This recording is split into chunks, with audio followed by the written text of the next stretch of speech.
Hai guys, kembali lagi di channel Kangkung Studios. Kalau saya cakap pasal hantu, pasti anda semua pernah ada pengalaman sendiri ataupun dengan cerita-cerita dari orang lain. Hari ini, saya akan menceritakan tentang 5 legenda hantu yang terkenal dan menakutkan di Malaysia. 5. Pontianak. Pasti ada yang pernah menonton filem Pontianak Harum Sundal Malam 1 dan 2 yang pernah ditayangkan pada ketika dahulu sekitar tahun 2004 dan 2005 yang pernah dilakonkan oleh Maya Karin, iaitu pelakon wanita terkenal di Malaysia.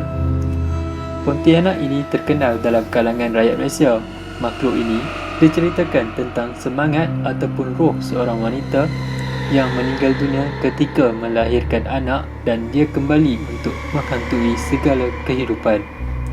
Cerita juga pernah menceritakan bahawa makhluk ini akan muncul dengan paras rupa wanita yang cantik untuk menarik perhatian lelaki. Apabila berjaya, para lelaki yang tertarik akan dibunuh oleh makhluk ini. Banyak juga kisah yang menceritakan bahawa makhluk ini suka akan pokok-pokok untuk menjadikan tempat ia berteduh, dan makhluk ini juga dikatakan lebih tertarik dengan pokok pisang. 4. Tuyul. Tuyul ini dikatakan seekor makhluk yang mempunyai tubuh yang kecil serta berwarna hijau. Makhluk ini dikatakan semangat ataupun roh bayi yang meninggal dunia ketika dilahirkan. Tuyul ini dikatakan memiliki tuannya sendiri.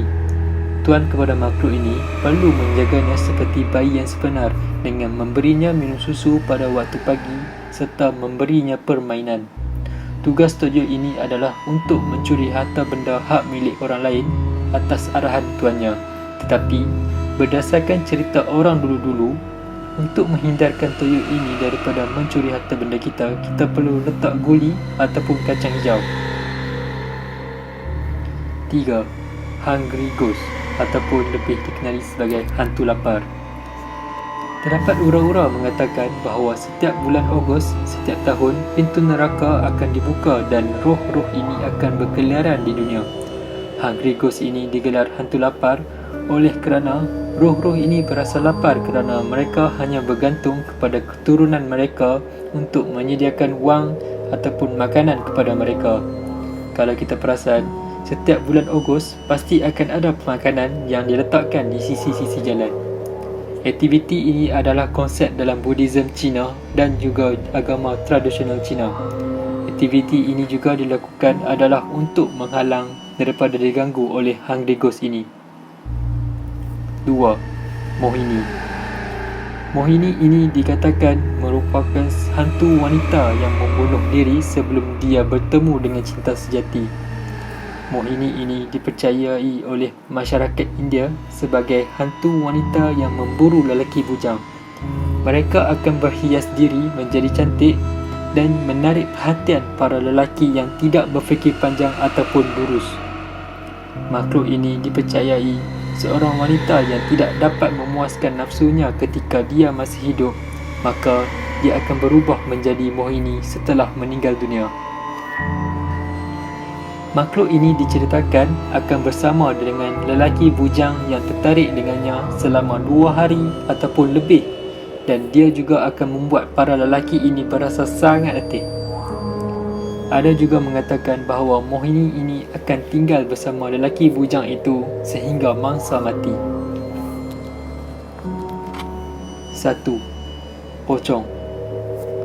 Hantu pocong ataupun juga dikenali sebagai hantu bungkus merupakan salah satu hantu yang terkenal dalam kalangan rakyat Malaysia. Cerita ini terkenal dari dulu sehinggalah sekarang.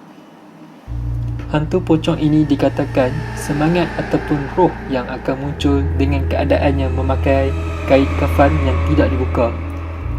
Keadaan ini dikatakan oleh kerana jasadnya itu tidak dikebumikan mengikut amalan Islam yang sempurna. Kisah mengatakan bahawa makhluk ini akan mengganggu mana-mana orang yang memiliki kain kafan mereka dan juga mereka yang mempunyai lemah semangat. Hantu ini juga dikatakan mempunyai kelajuan yang sama dengan kereta. Hantu ini bergerak dengan cara meloncat ataupun bergolek. Sekian saja dari saya. dari Kangkung Studios.